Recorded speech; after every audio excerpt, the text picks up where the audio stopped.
Ghulu yang berlebihan. Ghulu itu artinya berlebihan. Berlebihan dalam apa? Dalam segala hal. Mencintai para alim, mencintai wali, dan lain sebagainya yang berlebihan. Diambilnya air kaki wali tadi, diminum deh. Pertanyaannya adalah, boleh kata tak boleh? Jangan salah paham dulu, boleh kata tak boleh? Mesti jawabannya berbeda. Kalau kata orang yang ilmu tasawuf, boleh-boleh saja kata dia.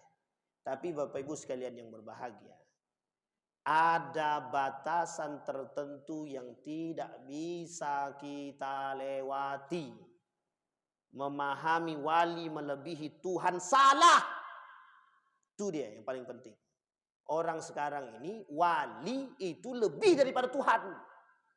Orang alim lebih daripada Tuhan. Itu yang menjadi masalah. Jangankan air kaki, air mandinya kan siap minum kata dia. Itu udah keterlaluan sekali itu. Cium tangan bolak-balik. Mau cium tangan bolak-balik tak ada salah kata. Yang salah tuh cium tangan, kalau perempuan mencium tangan laki-laki salah. Mau bolak-balik kayak mau apa kayak salah. Kalau orang dia alim, kita tahu kealimannya, hukum mencium tangan dia boleh. Boleh. Tak ada salah kalau dia benar alimnya.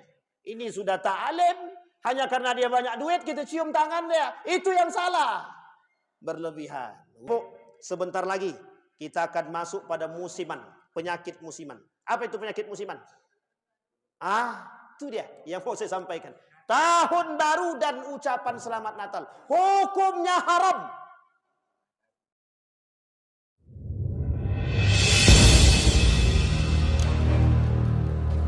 A'udzu billahi minasyaitonir rajim. Bismillahirrahmanirrahim. Assalamualaikum warahmatullahi wabarakatuh.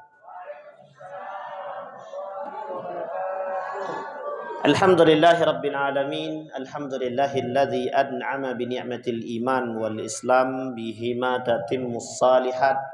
Asyhadu an la ilaha illallah wahdahu la syarika lah wa asyhadu anna Muhammadan 'abduhu wa rasuluhu la nabiyya ba'dahu.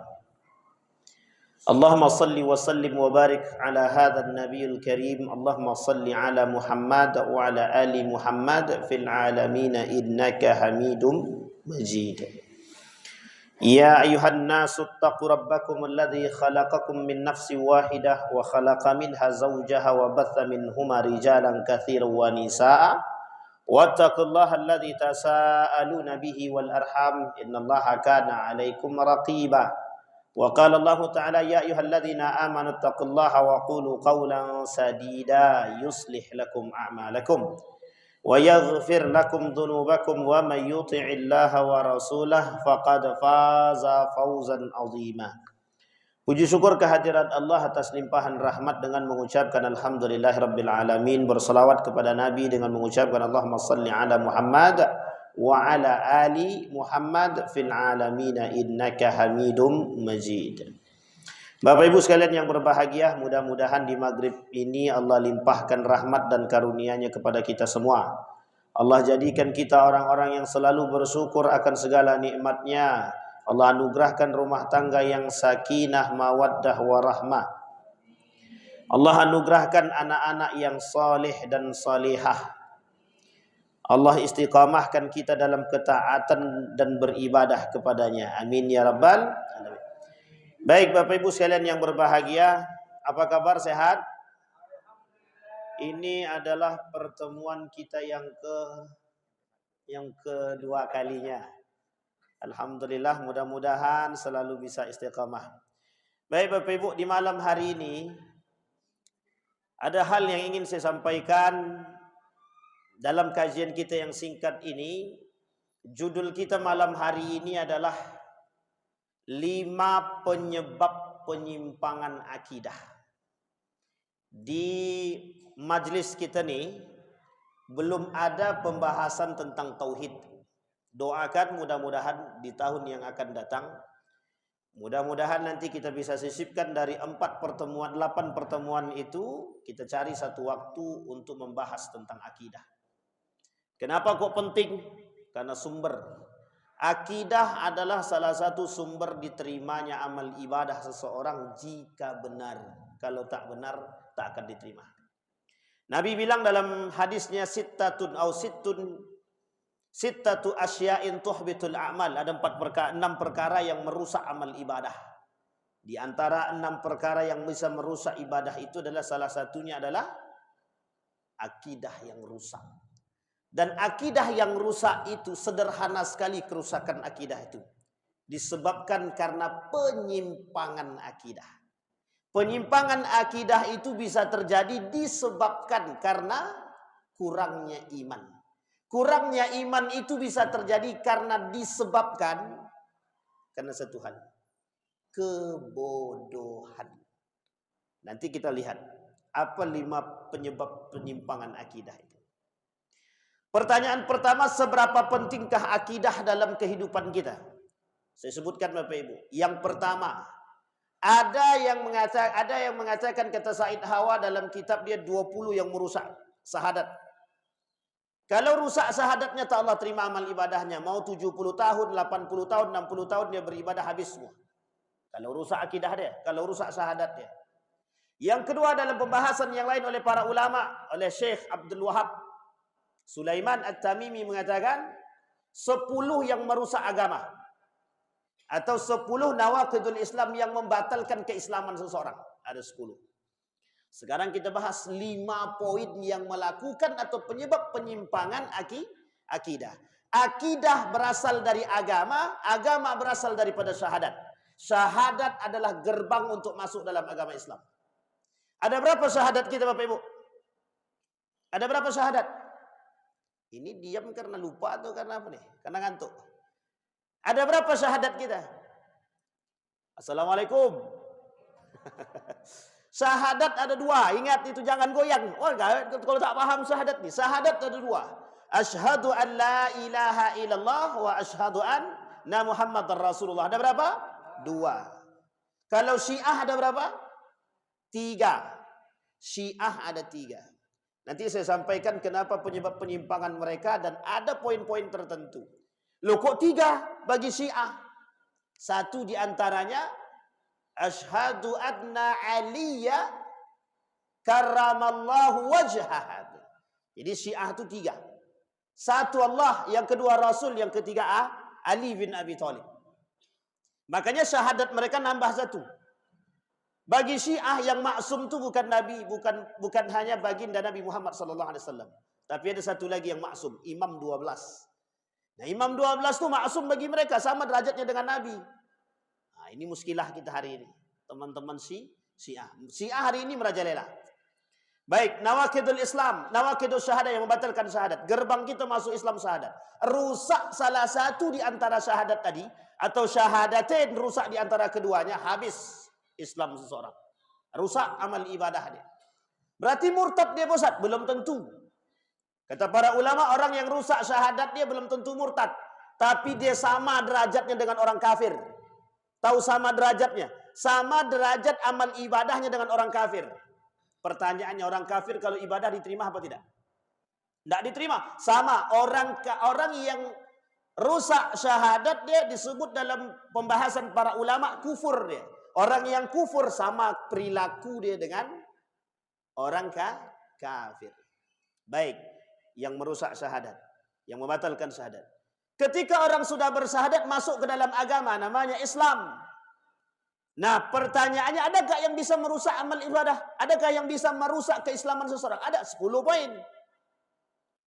Di antara salah satu yang merusak 10 tadi, yang merusak keislaman seseorang ada 10. 1 di antaranya al-i'radu an dinillah, orang yang berpaling dari agama Allah. Tahu maksudnya berpaling dari agama Allah? Yang berpaling dari nilai-nilai agama. Berpaling dari nilai agama. Apa contohnya yang berpaling dari nilai agama? Saya kasih tahu, tapi jangan tersinggung. Orang yang tak percaya dengan sunnah Nabi berarti dia kafir. Orang yang meninggalkan solat kafir. Man taraka shalah faqad kafara, kata Nabi. Sama dengan orang kafir. Tingkat kekufurannya sama. Siapa neraka bagi orang yang meninggalkan solat? Adakah neraka yang bagi orang yang khusus meninggalkan solat? Meninggalkan solat itu ada 2. 1 dengan sengaja meninggalkan solat, yang kedua tak sengaja meninggalkan solat. Orang yang tidak sengaja meninggalkan sholat, ada dua pula. Ada yang tidak sengaja karena memang sebabnya tiga hal. Dia tertidur sampai dia bangun, dia sobi sampai dia dewasa, anak kecil sampai dia dewasa. Yang ketiga, dia hilang akal, lupa sampai dia sadar. Itu tak sengaja. Bangun jam 10, salah apa tak salah? Salat subuh jam 10 pagi, salah apa tak salah? Salah, berdosa apa tak berdosa? Tergantung. Kalau dia tak sengaja terbangun, alarm sudah diinjak, sudah dibakar, sudah rumah pun tak sadar. Itu kalau sudah disiram pakai air, dibakar rumahnya, diinjak orangnya, dipukul tak sadar juga dia, itu mati begitu. Tengok baik-baik. Tapi masih terbangun di jam 10 tadi, langsung sholat dia. Salah tapi tak berdosa. Makanya dibahasakan oleh Nabi dalam hadisnya, rufi al-qalam, orang yang dimaklumi. Tapi ada yang kedua, yang tak sengaja meninggalkan sholat dalam kategori dia sudah berniat untuk melaksanakan sholat, tapi kemudian dia menyempurnakan pekerjaan dia. Nah, ini penting untuk dipahami. Menyempurnakan pekerjaan dia. Ketika sedang menyempurnakan pekerjaan, di tengah penyempurnaan ansahus syaitan, dilupakan oleh setan untuk melaksanakan sholat. Ini poin yang kedua. Jadi tak sengaja meninggalkan sholat memang bukan karena dia berniat untuk meninggalkan sholat. Tapi salahkah pada poin kedua? Salah. Berdosakah? Berdosa. Sehingga para ulama mengatakan masuk dalam kategori lalai. Sampai di sini paham Bapak Ibu? Baik. Poin kedua. Ada orang yang meninggalkan sholat sengaja. Masalakakum fi saqar. Lam nakum minal musallin. Wa lam nakun nut'imul miskin. Yang penghuni neraka Sakor 2. Nama neraka itu antara lain salah satunya ada 8. Salah satu di antara 8 itu namanya Sakor. Sakor itu masih di bawah daripada Jahanam. Jadi yang paling tinggi bapak neraka itu Jahanam. Inna min abwabin nari Jahannam. Bapak daripada pintu-pintu neraka itu Jahanam. Di bawah Jahanam ada namanya Sakor namanya. Neraka Sakor penghuninya adalah orang-orang yang melakukan dosa besar. Salah satu di antara dosa besar yang mereka lakukan adalah menghardik anak yatim, tidak memberi makan anak yatim, tidak perhatian kepada anak yatim, menyiksa anak yatim. Itu nerakanya Sakor itu. Sampaikan sama mereka yang menghardik anak yatim, orang miskin, penghuni neraka dia itu. Tapi jangan pula, kau menghardik anak yatim masuk neraka kau ni. Jangan, tak boleh pula. Langsung tembak orang itu tak boleh. Nasihati dulu. Poin sini sampai paham Bapak Ibu? Masalakakum fi saqar, kata Nabi. Ya kata Allah. Lam nakum minal musallin. Kenapa kalian masuk dalam neraka Saqar, kata Allah? Kami tak solat. Kami tak memberi anak yatim. Kami tak memberi makan orang miskin. Nah, Bapak Ibu sekalian yang berbahagia, ini kalau dijelaskan poin ini panjang sekali. Tapi saya ambil kesimpulan saja. Apa kesimpulannya? Orang yang meninggalkan solat dengan sengaja masuk dalam neraka Saqar. Pertanyaannya adalah, adakah pemahaman yang lain daripada ulama tafsir Al-Quran? Ada.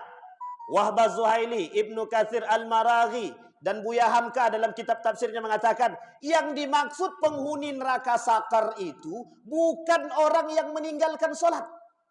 Orang yang lalai solat. Nah, poin penting nih. Lalai itu gimana? Lalai itu begini. Ulama berbeda pendapat tentang makna lalai. Yang disebut oleh para ulama makna lalai itu orang yang solatnya qurba, mendekat kepada waqtal ba'dah. Orang yang melaksanakan solat di waktu itu mendekat kepada waktu yang akan datang. Contoh, solat zuhur jam berapa? 12.30. Kita ambil contoh, 12.30 solat zuhur. Dia solatnya jam 15.30. 10 menit lagi mau asar. Kata para ulama itu yang disebut dengan lalai. Ada pemahaman lain? Ada. Yang disebut dengan pemahaman lain itu begini. Orang yang sengaja melalaikan solatnya karena urusan dunia tanpa ada urusan uzur yang penting. Kita ambil contoh. Tukang sedang asik bertukang. Allahu Akbar, Allahu Akbar. Ntar dulu solatnya, selesaikan dulu. Tahu-taunya Sudah masuk waktu asar atau mendekat 10 menit, baru dia sholat. Itu namanya lalai. Kita para ulama itu yang disebut dengan lalai. Sampai di sini paham? Yang disebut dengan lalai itu. Sehingga kata para ulama, yang menghuni neraka sakar itu bukan orang yang meninggalkan sholat, tapi orang yang lalai dari sholat dia. Dan sengaja meninggalkan sholat atau sengaja mengakhirkan sholat dia karena urusan dunia yang tidak penting. Sehingga dipahami oleh para ulama begitu. Ada sekolah pondok pesantren. Zuhur jam 12 sudah azan. Di pondok baru azan jam 12.30. Salah ke tak salah? Salah atau tak salah? Ada pondok begini? Ada. Salah ke tak salah? Tak salah. Karena masih ada toleransi yang disebut dengan mi'adun. Jadi sholat tepat waktu itu ada dua maknanya. Ini yang dipahami oleh para pondok, kiai-kiai pondok. Ya, biar kita semua ini tidak cepat-cepat menghakimi. Loh, kok pondok itu kok belum azan? Saya ambil contoh. Orang zaman dulu, terkhusus di Jawa, itu sholat asar azannya jam 3. Harusnya jam 3 sholat asar itu. Tapi mereka baru azan jam 4. Tahu alasannya kenapa? Menunggu orang pulang dari sawah. Loh, bolehkah begitu? Oleh para ulama ketika itu, masa itu dibenarkan. Kenapa dibenarkan? Karena belum menghabiskan waktu pada yang sesungguhnya dan tidak disengajakan dengan lalai. Kenapa demikian? Karena ketika itu suara azan tak sampai ke sawah. Satu. Ketika itu orang menengok asar itu dengan melihat waktu, melihat langit. Sehingga menentukan sholat itu ketika melihat di sana. Sehingga oleh para ulama dipahami ada dua. Sholat tepat waktu atau sholat di waktu yang tepat. Sholat tepat waktu, azan jam 12, orang berangkat ke masjid namanya sholat tepat waktu. Ada yang kedua, sholat di waktu yang tepat. Azan jam 12, dia sholat jam 1. Berarti kan sholat jamaah dah habis. Dah selesai di masjid sholat jamaah. Tapi dia sholat di rumah. Ini namanya sholat di waktu yang tepat. Dan ini masih dibenarkan oleh para ulama? Masih dibenarkan oleh para ulama. Ada orang yang dengan sengaja mentakhirkan sholatnya karena main game. Karena main judi. Karena minum. Karena duduk di warung kopi. Jangan tersinggung. Karena duduk di warung gorengan, warung lontong, dan lain sebagainya. Semua yang duduk di sana untuk kepentingan dunia. Dan mereka sengaja mengakhirkan sholat dia tanpa harus memikirkan Tuhan, dia takhir nama dia. Itu yang disebut dengan lalai. Ghaflah kata dia. Apa nama ghaflah tadi? Lalai. Kata para ulama, Ibnu Katsir mengatakan itulah yang berhak menghuni neraka sakar. Penghuni neraka sakar kata dia. Ini belum masuk poinnya lagi. Sekarang siapa yang menghuni? Kalau orang yang meninggalkan sholat, apa nerakanya? Jahanam. Apa nerakanya Bapak Ibu? Ada dua. Orang yang sengaja meninggalkan sholat ada dua. Satu, sengaja meninggalkan sholat. Yang kedua, sengaja meninggalkan sholat karena tidak percaya bahwa sholat itu wajib. Dua-duanya masuk neraka jahanam. Kenapa kok begitu Ustaz? Mereka dikategorikan orang munafik. Orang munafik itu yang paling rendah dalam urusan sholat, sengaja mentakhirkan sholat. Orang yang sholat di akhir waktu, kata Nabi, itu namanya sifatu salatil munafiqin. Jadi sholatnya orang yang sholat di akhir waktu, itu sholatnya orang munafik namanya. Nah, orang munafik itu tempat nerakanya di mana? Jahanam. Ciri-ciri orang munafik itu kata Dr. Aid Al-Qarni 30, kata Dr. Abdul Hasan 50, kata dalam kitab Abdul Mu'in itu ada sekitar 40 karakter orang munafik. Di dalam Al-Quran banyak ayat yang berbicara tentang kaum munafik yang kelak akan menunggu neraka jahanam. Fid darkil asfal minan nar. Di kerak-kerak api neraka orang munafik tadi. Yang kedua apa nerakanya? Jami'al munafiqin wal kafirin fi jahannam jami'an. Mereka aku masukkan dalam neraka jahanam semuanya kata. Kembali kepada poin kita Bapak Ibu. Ada orang yang sengaja meninggalkan salat. Jadi Bapak Ibu, Tolong diingatkan anak-anak kita dari kecil, ajar mereka sholat. Biar besar tidak sulit mengingatkan. Tapi kalau dari kecil dia rajin sholat, Ustaz, tiba-tiba besar tak mau sholat, itu karena lingkungan. Karena lingkungan. Ajak dia ke lingkungan yang baik. Ajarkan dia, kasih dia contoh lingkungan yang baik. Atau bentuk di rumah itu lingkungan yang baik. Kalau kita tak bentuk lingkungan yang baik, jangan berharap dapat lingkungan yang baik bagi anak. Nak solat nak ke masjid, bapak aja solat di rumah. Kalau begitu kira-kira sakit tak tuh dengar anak ngomong begitu? Kan lumayan. Kau melawan, bukan melawan, memang begitu kenyataannya. Anak zaman sekarang jauh lebih cerdas daripada anak zaman dulu. Cerdas apanya dulu gitu. Cara melihatnya dan memandangnya. Cara merekamnya. Nak jangan main HP, bapak aja main HP gitu deh. Apa ketawa? Nah, apa yang kita cakap? Nah, sampai di sini paham Bapak Ibu? Tolong ingatkan.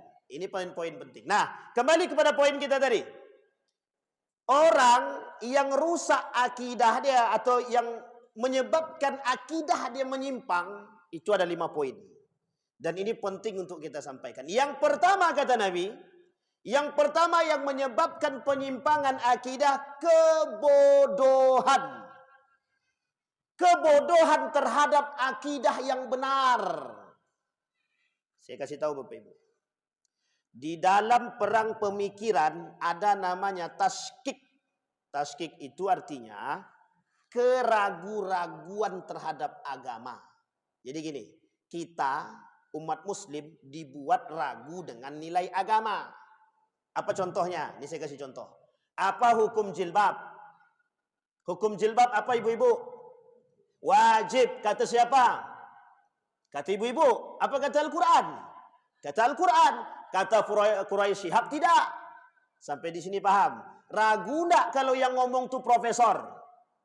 Kalau yang ngomong profesor ragu apa tidak? Coba kalau yang ngomong S1 kami abaikan Ustaz. Ya. Apalagi tak bergelar. Tapi kalau yang ngomong profesor pengikutnya banyak apa sedikit? Satu. Yang kedua, kasus yang sama. Di tahun yang sama. Apa kata dia? Orang paskibraka tidak boleh pakai jilbab. Pertanyaannya adalah, jika seandainya dibenarkan orang paskibra tidak boleh pakai jilbab, kira-kira ke depan apa hukum jilbab bagi mereka? Wajib apa tak wajib jadinya? Tak wajib lagi. Ini nama dia taskik. Membuat orang ragu dengan nilai agama. Pertanyaannya yang ngomong siapa? Profesor atau bukan? Profesor. Tokoh atau bukan? Tokoh. Ahli Al-Quran atau bukan? Ahli Al-Quran. Sampai di sini paham Bapak Ibu? Saya tanya ibu-ibu, let's be guy dan lain sebagainya. Penyakit atau bukan? Penyakit. Bagi kita yang sehat akalnya penyakit. Kata mereka itu bukan penyakit. Setiap orang berhak, punya hak masing-masing. Tidak mau berzidah dia terserah, itu haknya masing-masing. Benar apa salah? Gaman nih, alhamdulillah lah. Paham ya Bapak Ibu ya? Kalau sempat kita katakan benar, rusak akidah kita sudah. Kenapa kita katakan rusak? Begitu cara mereka merusaknya. Baik. Ini baru poin-poin penting nih. Nah, sekarang kita mau masuk poin-poin yang lain. Sekarang saya tanya Bapak Ibu. Yang mencerdaskan kita nih siapa? Siapa yang mencerdaskan kita? Guru. Salah apa betul? Enak kalau kau tak belajar, bodoh. Akidah kita diajarkan dari awal, dari kecil seperti itu. Rusak. Siapa yang mencerdaskan kita? Allah atau manusia? Salah Pak kalau kita katakan nak kalau kau tak belajar bodoh. Siapa bilang? Yang bilang manusia. Siapa yang mengatakan demikian? Manusia. Apa tujuannya? Di mana letak Allah dalam hal tersebut? Tak ada. Kalau kau tak minum obat tak akan sehat. Betul apa tak betul? Pertanyaannya adalah siapa yang menyembuhkan? Obat kah atau Allah kah? Cara merusak akidah. Cara merusak. Sederhana apa tak sederhana? Sering kita dengar atau tidak? Itulah cara mereka kaum orientalis menjauhkan kita dari nilai-nilai agama. Bayangkan mudahnya manusia terselit lidah dan merusak akidah hanya karena perkataan. Saya tanya Bapak Ibu, keluar rumah tanpa bismillah, mati masuk surga apa tidak? Kata Allah, kau keluar bukan untukku, keluar untuk manusia, kata Allah. Adakah kita menghadirkan Allah dalam? Saya kasih tahu Bapak Ibu, Imam Al-Ghazali, Imam Asy-Syafi'i, Ibnu Rushdi, Imam Al-Haramain, Imam Al-Juwaini, dalam keseharian mereka tak pernah mereka sama sekali meniadakan Allah dalam setiap perbuatan mereka. Bismillah, setiap apapun pekerjaannya. Samillah, kata Nabi. Mulai dengan bismillah, apapun menghadirkan Allah. Allah kata dalam Al-Quran, wattaqullaha wa yu'allimukumullah. Bertakwa kepada Allah, kau aku kecerdaskan. Lah ini gimana kita mau cerdas? Cerdas secara keilmuan tanpa Tuhan. Itulah yang terjadi hari ini. Banyak orang pintar tapi tak banyak orang yang beriman. Rusak imannya. Tuh contohnya. Kenapa dia kata tak boleh pakai jilbab? Karena tak ada iman dalam hati dia. Kok bisa-bisanya orang-orang menjual agama demi kepentingan dunia? Tujuannya apa? Tujuannya dunia. Kira-kira beriman apa tak beriman? Beriman. Pintar apa tak pintar? Pintar. Artinya apa? Kepintaran dia bukan karena iman dia. Tapi dia pintar tanpa iman. Kita maunya pintar pakai iman apa tanpa iman? Pintar tanpa iman atau pakai iman? Sederhana Bapak Ibu. Rusak iman kita sederhana saja. Hanya karena kita yakin bahwa sesuatu itu disembuhkan oleh obat. Padahal yang menyembuhkan Allah. Ada orang minum obat bertahun-tahun tak sembuh. Ada orang dengan konsep sedekah, cuma 5 kali sedekah dia yakin kepada Allah, Allah sembuhkan. Bahkan sampai dokter pun mengatakan bahwa tidak bakal sembuh. Tapi karena kuasa Allah disembuhkan oleh Allah. Karena dia kembali kepada Allah. Sekarang nih kita tak mau kembali kepada Allah.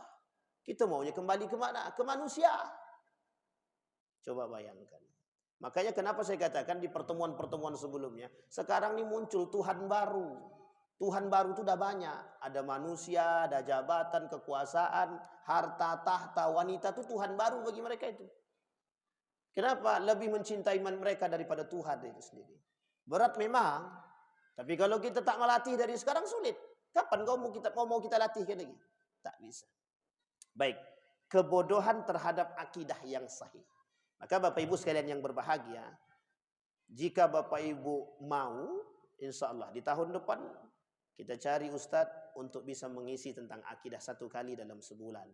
Entah itu di hari Sabtu ataupun di hari Selasa. Kita masukkan bagaimana akidah yang benar dalam pandangan Ahlus Sunnah wal Jamaah. Kenapa kok penting Ustaz? Penting sekali. Karena tak ada gunanya kita beribadah kalau rusak akidah. Tidak ada gunanya.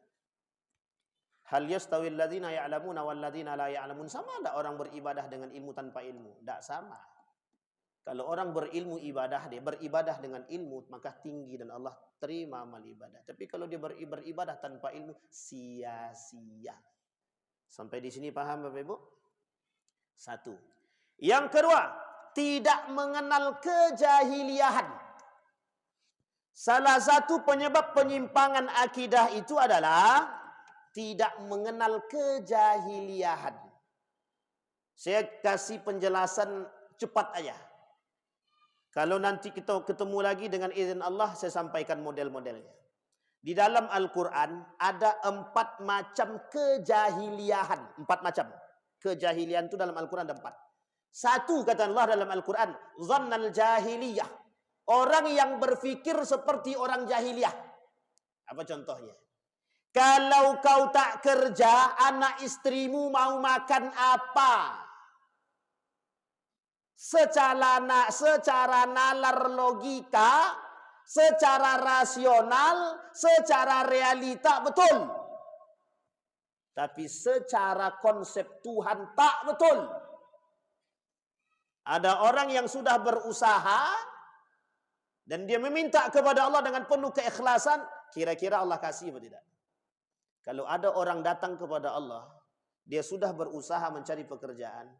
Dia kemudian tidak dapatkan pekerjaan. Dia bermunajat kepada Allah dengan keikhlasan. Kalau tidak Allah kabulkan, Allah malu. Itu konsep doa yang harus diyakini. Ya Allah, aku beramal soleh hari ini. Jika kau pandang amal solehku hari ini sebagai bentuk amal yang engkau terima, maka kabulkan doaku. Namanya berdoa dengan amal soleh. Cepat dikabulkan sama Allah. Jadi Bapak Ibu, gunakan itu. Kita perlu keyakinan yang kuat. Jangan main sikat aja tapi tidak punya keyakinan sama Allah. Lemah iman kita. Karena itu penting. Zannal jahiliyah. Kita berpikir tentang manusia. Hari ini kita meninggikan akal. Yang kita kedepankan rasional. Yang kita kedepankan rasional. Saya tanya Bapak Ibu, siapa yang yakin dengan konsep ini? Kalau kita bersedekah mustahil miskin. Siapa yang yakin dengan konsep ini? Tidak ada yang yakin sama sekali. Yakin tak Bapak Ibu? Kalau kita bersedekah tidak miskin? Pertanyaannya, banyak tidak yang bersedekah? Pertanyaannya, banyak tak yang sedekah? Banyak apa tak banyak? Yang bersedekah banyak yang? Oh jumlahnya. Yang bersedekah banyak tapi jumlah. Terserah mau jumlahnya berapapun, jangan pernah pikirkan. Tapi sekarang saya tanya, ada duit 50.000 di tangan. Ada anak 2, istri 1. Ada anak 2, istri 1. Istri belum nambah lagi, baru 1. 2 anak, 1 istri. Belum makan juga. Duit di tangan cuma 50.000. Datang orang pengemis. Kira-kira aja nih. Bapak Ibu kasih enggak orang tuh? Bapak Ibu kasih orang tuh atau Bapak Ibu belanjakan untuk makan anak Bapak Ibu? Anak lah. Padahal konsep agamanya tak begitu. Tak begitu konsep agamanya. Mesti rasional kita berkata sama. Sekarang siapa yang pernah mengakukan uji coba? Lakukan uji coba. Kalau belum pernah, coba lakukan. Yakin. Tapi dengan catatan yakin. Kalau tak yakin, usah awak. Dengan catatan yakin. Punya uang 50.000. Ini sudah berkali-kali kami lakukan dengan orang-orang. Dan kita lakukan dalam bentuk eksperimen. Ini orang saksi di depan saya nih. Duit cuma tinggal 20.000. Ada orang datang yang betul-betul tak makan. Kita kasih. Apa kata dia? Kalau aku tak makan dan anakku, aku masih sanggup minjam dan orang pasti mau memberi pinjaman. Tapi kalau orang yang gelandangan tadi atau mengemis tadi, mereka minjam, yakinlah bahwa orang tak akan mau pinjamkan dia. Berat orang untuk minjamkan. Kenapa berat? Karena bagaimana cara dia mau mengembalikan? Apa yang terjadi? Ini kalau kita yakin konsep orang yang bersedekah mustahil miskin. Apa kata Allah? Allah ganti 10 kali lipat. Percaya atau tak percaya? Buktikan perkataan saya ini. Jangan cuma sekedar tidak membuktikan. Biar kita tahu Pak. Karena kuncinya di situ memang. Sekarang orang tak mau lagi berpikir demikian. Kenapa? Takut anakku tak makan. Kalau anak kita tak makan, berarti kita tak yakin dengan Allah yang memberikan makan dengan berbuat baik kepada manusia. Kullu ma'rufin sadaqah, kata Nabi, setiap perbuatan baik itu sedekah. Yakinkan itu. Kami yakinkan Bapak Ibu, kami yakinkan bahwa kullu ma'rufin sadaqah. Jadi sedekah itu bukan duit saja. Sedekah dengan jasa, sedekah dengan lisan, sedekah dengan perbuatan, membantu orang dan apapun yang bisa kita sedekahkan. Jadi jangan pernah berpikir bahwa sedekah itu beras, bahwa sedekah itu duit, bukan. Bapak Ibu mendoakan orang lain itu sedekah. Sekarang lebih baik mana? Kata Nabi dalam hadisnya, lebih baik mana? Mendoakan orang atau mendoakan diri sendiri? Mendoakan orang. 10 kita doakan orang lain, 10 balik ke kita. 1 kita doakan untuk diri sendiri, cuman kita yang dapat. Kalau kita mendoakan orang lain, yang dapat siapa? Orang lain dan kita. Konsep ini sama. Kullu ma'rufin shadaqah, kata Nabi. Cuman kita ragu aja. Luqmanul Hakim. Tahu Luqmanul Hakim? Pernah dengar nama beliau? Punya beras berapa? Tidak punya sama sekali. Punya rumah berapa? Tidak punya rumah. Punya mobil berapa? Tidak punya rumah. Tidak punya mobil. Tidak punya motor. Tapi kok bisa hidup deh? Sampai hari ini di rumahnya ngontrak. Habib Rizik sampai hari ini ngontrak. Kok bisa hidup? Mereka lebih mendahului orang lain daripada hidup mereka. Ternyata Allah lebih menjamin hidup dia. Ketika dia menjamin hidup orang, Allah menjamin hidup dia. Ini yang harus kita bangkitkan di kampung kita nih Pak. Yang harus. Karena memang Nabi berkata dalam hadisnya begini, kelak di akhir zaman itu simpati dan empati itu hilang sedikit demi sedikit. Wa yabqal hutha, kata Nabi. Kelak yang tersisa di antara mereka adalah kekikiran, kebakhilan, pelit dan takut miskin, kata Nabi. Kelak di akhir zaman, kata Nabi, yang tersisa dari umatku, kata Nabi, manusia-manusia akhir zaman itu manusia kikir, manusia pelit, manusia lengkap semua. Kenapa mereka tak mau bersedekah? Kikir. Kenapa mereka tak mau bersedekah? Pelit. Kenapa mereka tak mau bersedekah? Tak percaya sama Allah. Kata Nabi, tak percaya sama Allah. Nah, itu mulai bertebaran itu. Makanya banyak orang-orang hari ini bisa kita lihat itu. Tapi mudah-mudahan Allah sayang sama kita. Allah tanamkan dalam diri kita semangat. Meskipun, Bapak Ibu saya kasih tahu, meskipun hanya 1000. Saya ingin kasih tahu Bapak Ibu, tapi ini hanya untuk kita saja. Kami punya kegiatan namanya Jumat Berkah, sudah 1 tahun berjalan di Teratai. Di Teratai itu imigrasi. Di antara yang ikut itu ada 10-an lebih lah yang ikut. Setiap hari Jumat kita memberi makan orang dalam bentuk nasi bungkus. Yang di dalam nasi itu ada nasinya, ada sayurnya, ada ikannya utuh.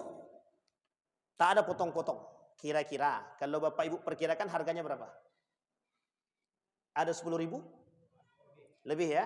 Kita buat 10.000. Dan nilainya sebesar ini, ikan nilainya itu. Sebesar tangan ini. Setiap Jumat dengan macam model.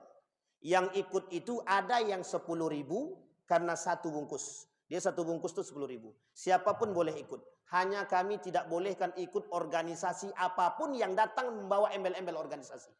Karena mesti dimanfaatkan. Sudah banyak yang datang. Dari berbagai macam organisasi, mereka pakai baju, minta foto bersama. Untuk galang dana. Kami tak mau.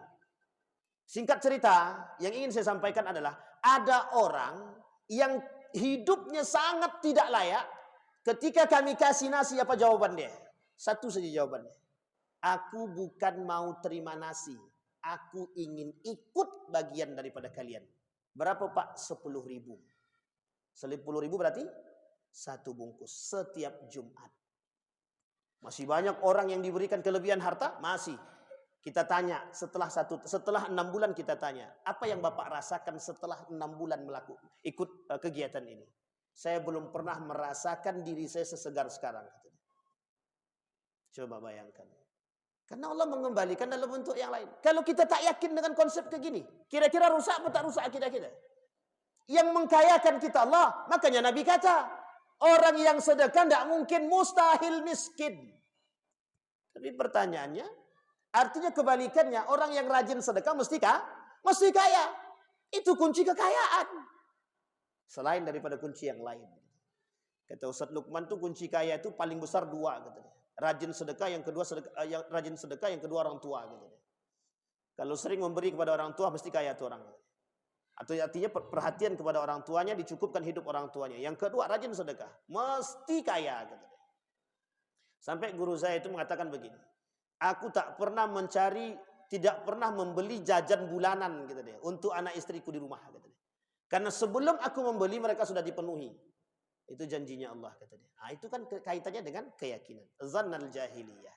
Jadi Bapak Ibu, di dalam Al-Quran itu Allah sebut ada gaya berfikirnya orang jahiliyah. Apa gaya berfikirnya orang jahiliyah itu? Orang yang tak percaya kepada Allah. Seperti yang tadi kita sampaikan. Nak, belajarlah. Kalau tak belajar kau bodoh. Itu berfikirnya jahiliyah itu. Jangan tersinggung, memang begitu memang. Nak, kalau kau tak kerja kau miskin. Betul, memang begitu dia. Sehingga yang tercuci dalam otak kita satu saja. Begitu dari dulu sampai sekarang. Sehingga mohon maaf Bapak Ibu. Mohon maaf, jangan tersinggung. Orang tua zaman dulu, jangan masuk pesantren nak. Nanti kau susah cari kerja. Betul apa salah? Tapi yang terbukti apa sekarang? Ketakutan orang zaman hari ini, kalau anak dia tak masuk pesantren, takut. Rusak mentalnya, rusak akhlaknya, rusak dunianya, rusak sosial dia. Apa yang terjadi hari ini? Kelemahan akidah. Itu yang kedua. Kapan waktu kita bahas masalah jahiliyah itu? Baru 1 di antara 4 poin. Sekarang, itu poin yang kedua dalam masalah penyimpangan akidah. Salah satunya tadi adalah tidak mengenal kejahiliahan. Sekarang kita masuk poin yang ketiga. Ini jangan tersinggung, agak lebih keras sedikit. Ta'asub fanatik atau fanatisme. Fanatisme agama, fanatisme golongan, fanatisme kelompok salah. Fanatisme mazhabiyah salah. Tidak dibenarkan. Nabi kata dalam hadisnya, yang tak percaya dengan hadis Nabi tak salah. Orang yang tak percaya dengan hadis Nabi kafir. Apa kata Nabi dalam hadisnya? La taghlu fi dinikum. Jangan kalian berlebihan dalam agama. Itu kata Nabi. Bukan saya ngomong. Apa kata Nabi? Ulama hadis mentafsirkan ini. Apa kata para ulama hadis? Yang fanatik buta. Yang fanatik tanpa ilmu. Berarti dituruhnya apa? Fanatik dengan ilmu. Kalau orang fanatik dengan ilmu, tidak mungkin dia menyalahkan orang lain. Tidak mungkin. Kalau dia fanatik dengan ilmu dan iman. Yang sekarang terjadi fanatik dengan kebodohan. Mengaku berilmu tapi tak berilmu. Apa kata Nabi dalam riwayat yang lain? Kata Nabi dalam riwayat yang lain. Al-Arabiyatu ma'al asabiyah, kata Nabi. Di antara poin penting yang berkawan dengan iblis itu, kata iblis, ketika berbincang dengan Nabi, Al-Arabiyatu ma'al asabiyah. Orang Arab yang fanatik, kata dia. Itu kawanku, kata iblis itu. Dalam riwayat yang lain disampaikan oleh Nabi, ada 6 golongan yang masuk neraka tanpa hisab. Salah satu di antaranya Al-Arabiyatu bil asabiyah. Orang yang fanatik. Fanatisme. Jadi masuk neraka tanpa hisab. Nah, bayangkan tuh masuk neraka tanpa hisab. Jadi ada masuk surga tanpa hisab. Ibu-ibu mau masuk surga tanpa hisab? Salah satu di antaranya masuk surga tanpa hisab apa? Merelakan suaminya nikah lagi. Nah, ini bapak ketawa, ibu-ibu cemberut di belakang. Jangan macam-macam bapak. Tapi kebalikannya, ada yang masuk neraka tanpa hisab. Salah satunya adalah orang yang fanatisme buta. Jadi ta'asub buta itu tidak dibenarkan. Apa bedanya dengan taklid buta? Taklid buta itu kita mengikuti tanpa ilmu, tidak sampai derajatnya, tidak sampai hulu, tak sampai berlebihan. Ini saya kasih tahu Bapak Ibu, kenapa ini penting? Ada orang, sekarang ini ada orang alim. Ada orang alim. Saya tanya Bapak Ibu, orang alim ini manusia atau bukan? Manusia. Mungkin salah atau tidak? Mungkin ya. Nabi mungkin salah nggak Nabi? Jangan bilang tidak. Nabi salah tapi dijaga. Kalau Nabi tak salah berarti Nabi tak manusia. Nabi salah tapi Nabi dijaga. Ingat poin itu. Maksum, Nabi itu maksum. Maksum itu artinya apa? Dijaga. Sementara ada orang alim bukan nabi, bukan sahabat, bukan tabi'in, bukan tabi'in. Mungkin tidak salah. Mungkin sangat. Coba bayangkan. Yang saya sebut dengan ta'asubiah tadi begini. Ada orang alim melakukan perbuatan yang salah. Ada orang yang mengkritik. Akhirnya dikritik balik. Dia itu guru, alim, soleh, semua perbuatan dia benar. Kira-kira itu taklid buta, kira-kira itu fanatik buta atau bukan? Sampai tak bisa kita salahkan. Kalau sudah tak bisa kita salahkan, dan tidak mungkin salah dia, berarti malaikat dia itu, bukan manusia. Loh iya, harus kita sampaikan, harus. Karena yang terjadi hari ini begitu. Coba Bapak Ibu, yang fansnya Raffi Ahmad, kritik Raffi Ahmad itu. Kalau tidak habis kita dikritik balik sama fans dia. Saya pernah mengkritik orang, namanya Budiman Sujatmiko, di Twitter itu. Ketika beliau salah dalam membahas tentang Ibnu Qudamah. Apa jawaban beliau? Ketika saya mengkritik, dikritik balik Pak. Awak mengkritik satu cuman, yang mengkritik balik 2000 lebih. Sampai tak terbaca di Twitter tuh, saking tak sanggupnya lagi. Bayangkan Pak, fanatiknya berlebihan itu. Sekalipun mereka yang salah itu yang menjadi masalah. Kalau mereka benar dan mengikuti kebenaran pun tak ada masalah. Ini yang menjadi masalah kita hari ini. Mengikuti orang atau ta'asub sama golongan, ta'asub kepada satu kelompok berlebihan. Ini sampai jam berapa? Kok enggak habis-habis? Oh belum habis ya? Masih lama masih. 19.28. Baik, sampai di sini paham Bapak Ibu? Fanatisme golongan. Jangan Bapak Ibu, jangan berlebihan dalam fanatik. Fanatik itu boleh dibenarkan dengan catatan berilmu. Berilmulah. Kita senang terhadap golongan karena keilmuan dia boleh, tak ada salah. Tak ada salah. Saya senang bersolawat Ustaz, silahkan bersolawatlah dengan cara yang baik. Mohon maaf Bapak Ibu, mohon maaf. Ini kasus. Bersolawatlah dengan baik. Tapi jangan jadikan solawat itu untuk menjual. Banyak orang, mohon maaf, banyak sekali yang dibuat oleh mereka. Mereka jual solawat itu untuk mencari dunia, mencari duit. Berjoget mereka dengan solawat itu. Pakaiannya sempit. Itukah yang disebut? Itu menjual. Yang mereka jual apa? Solawat. Untuk menghadirkan piti. Duit. Jangan tersinggung, memang begitu keadaannya. Jadi kalau mau bersolawatlah, tak salah. Tapi jangan jual solawat itu untuk menghadirkan uang. Sehingga mohon maaf Bapak Ibu, ketika kita mengkritik kegiatan demikian, mereka kritik balik kita. Itu orang tak paham solawat gitu dia. Pertanyaannya, solawat tanpa jilbab, solawat goyang-goyang, pakai celana lepis, laki-laki perempuan bercampur, itu solawat atau khulwat? Jangan salah. Itu namanya kegiatan kemunafikan berkedok agama. Kegiatan kemunafikan berkedok agama. Banyak apa tak banyak? Pertanyaannya yang ikut banyak apa sedikit? Nah, coba bayangkan. Yang ketika naik hadat alwi dan sulis saja, yang ikut berapa banyak?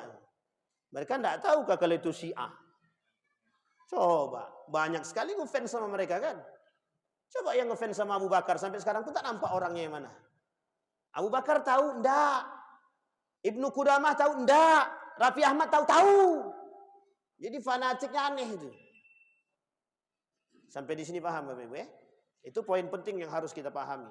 Jangan fanatik tanpa ilmu. Orang yang fanatik tanpa ilmu, mohon maaf, disesatkan. Yudilluhu syaitan. Setan akan menyesatkan diri dia. Bapak Ibu yang mau bertanya, angkat tangan aja Bapak Ibu ya. Yang ingin bertanya silakan nanti angkat tangan saja. Baik, itu yang ketiga. Sekarang yang keempat. Nanti kita langsung komat aja. Yang keempat. Kita 2 poin lagi selesai habis itu langsung. Kita azan kemudian langsung komat. Taklid buta. Nah, ini poin sama dengan fanatis tadi. Bedanya adalah mengikuti sesuatu tanpa ilmu. Contohnya adalah Bapak Ibu mengikuti kajian. Tiba-tiba kata dalam kajian itu begini.